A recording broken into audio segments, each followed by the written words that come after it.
Hello and welcome to another TLDR UK video. It's a sad reality that at 99 years old, Prince Philip's time may be coming towards the end. And when reports emerged about his health and recent hospitalisation, people began to question what the future might hold. As a person of significant note in the UK, his passing will be an important event and one that people have been preparing for years. So in this video we're going to discuss what that preparation entails, how the royals, the government and the wider country have prepared for the prince's eventual passing, and what will practically happen when Prince Philip does die. Before we start, there's been a lot of criticism landed at the press this week for covering royal issues like this and Harry and Meghan's situation rather than important issues in government. So I wanted to say that before you comment that on this video, we have discussed Hancock's law breaking in another video, and we have a whole series called The Daily Briefing where we break down the day's news events in a few minutes. You can find that video linked down below, and every episode of The Daily Briefing is over on the TLDR Daily channel. Be sure to subscribe by clicking the link below. You might have heard about a secret plan called London Bridge is Down, which will come into effect when the Queen dies. I say secret, but it's been discussed quite a lot over the years, so it's not exactly the best kept secret. What you might not know is that other royals also have similarly named bridge plans. The operation that planned for the Queen Mother's death was named Tay Bridge, and Menai Bridge is the name for plans related to Prince Charles's. The one we're going to be discussing today is Operation Fourth Bridge, the plans related to Prince Philip's death. A plan that the prince himself was supposedly quite involved with crafting. Before the plan is even enacted though, it's possible that we might get some warning.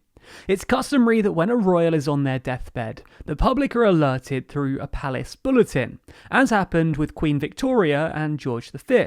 However, this obviously depends on the circumstance of his death.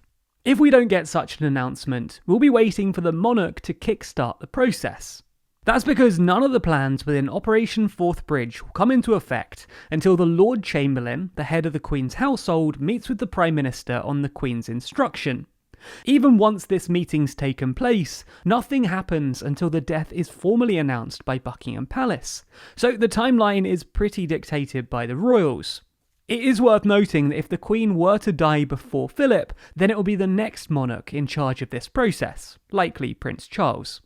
All of this is expected to happen pretty quickly though, with the palace likely to announce the death to the media within a matter of hours, at which point the news will be shared with the public. Ordinarily, if the death or announcement is made overnight, then the news will be embargoed until 8 AM, when the media will be allowed to update the public. Traditionally, it would have been the BBC who are updated first and allowed to make the announcement on behalf of the royals, but this has generally changed in recent years, with alerts from the palace going to the Press Association instead, so the news could emerge from any outlet. Once the announcements have been made, you can expect to see a lot of news reports about the prince from all outlets, with most major news agencies preparing extensively for Philip's passing, as well as other royal deaths. ITN have apparently been practicing for years, substituting the prince's name for Mr. Robinson, as well as contracting experts to speak on their channels about the prince and the incident. Also, from the moment the announcement is officially made, the country will enter into a national mourning period, set to last until his funeral. The mourning period not only applies to England, Scotland, Wales and Northern Ireland, but other British territories and national representatives abroad. During this period, all official flags will be lowered to half-mast to commemorate the prince's passing.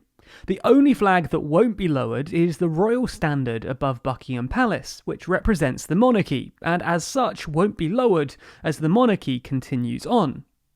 In the House of Commons, MPs will wear black armbands, and those wearing ties will be expected to swap them out for black ones. Additionally, the ceremonial mace that sits in the Commons chamber, and the two within the Lords, which represent the royal authority with which the houses sit, will be draped in a black covering or have a black bow affixed to them. It's not just the national government either. Local government officials will be told to give careful thought to the official business they carry out. Although, given the ongoing COVID pandemic and the economic situation in Britain, if the prince were to pass in the next few months, it's likely that politics would continue in order to protect the country and lives. The royals will also have a special role in this period. All social engagements will be cancelled, but they may continue with official tasks and engagements, as well as obviously dealing with the situation on a personal and family level. This naturally includes the Queen, who will likely not conduct any affairs of state, which means a number of things from a political perspective, not least that no new laws will receive royal assent and pass into law. This isn't an official rule. The Queen could continue doing these things if necessary.